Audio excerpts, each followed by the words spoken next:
حیدرآباد نظام کے پہلے ایپیسوڈ میں آپ کا استقبال ہے۔ ہم آپ کو بتائیں گے حیدرآباد کے نظام کے بارے میں، ان کی تاریخ سے جڑے رہیے اور جانیے حیدرآباد نظاموں کی زندگی کو۔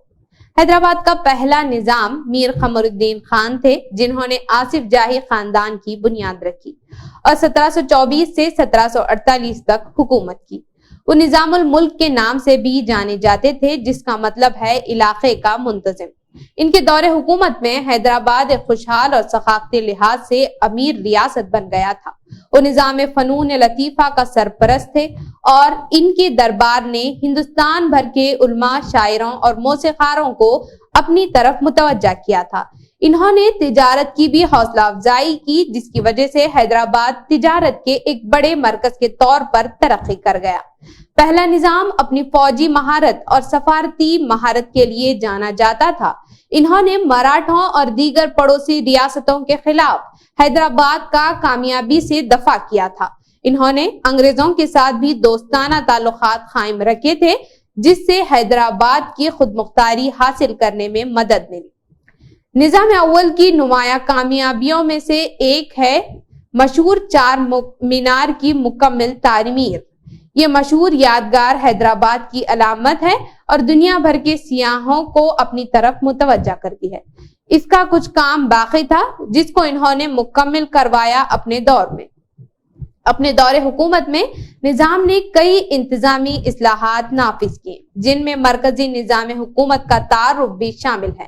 انہوں نے زراعت اور آبپاشی کے منصوبوں کی ترقی کی بھی حوصلہ افزائی کی، جس کی وجہ سے زرعی پیداوار میں اضافہ ہوا۔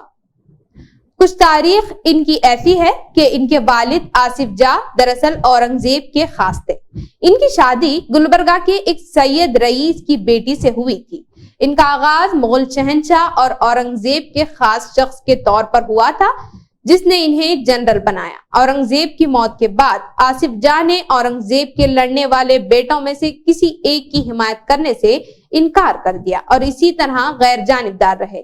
جب اورنگزیب کا تیسرا بیٹا بہادر شاہ بالآخر فتح یاب ہوئے تو آصف جاہ کو متعدد مغل صوبوں کا گورنر بنا دیا گیا۔ جنوبی ہند کے 6 مغل صوبوں پر اختیار کے ساتھ دکن کا وائسرائے بھی بنا دیا گیا۔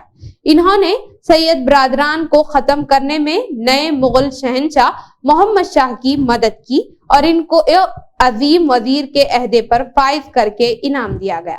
سیاسی سازشوں نے آصف جاہ کو شہنشاہ کے خلاف بغاوت کرنے پر مجبور کیا اور محمد شاہ کو آصف جاہ کو دکن کا مستقل وائسرائے تسلیم کرنے پر مجبور کیا گیا۔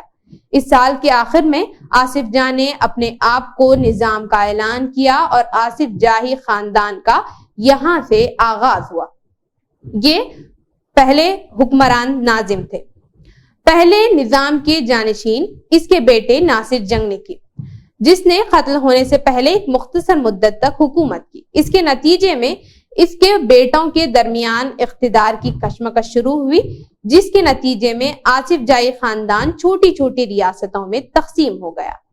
آخر میں حیدرآباد کے پہلے نظام کے طور پر میر قمر الدین خان نے حیدرآباد کی تاریخ میں اپنا نام درج کروایا۔ تاریخ اور ثقافت کی تشکیل میں ان کا اہم کردار تھا۔ فنون، تجارت اور انتظامیہ میں ان کی شراکت نے اس خوشحال اور متحرک شہر کی بنیاد رکھی جو آج حیدرآباد ہے۔ تو یہ تھی حیدرآباد کی پہلے نظام کی کہانی۔ ملتے ہیں اگلے ایپیسوڈ کے ساتھ۔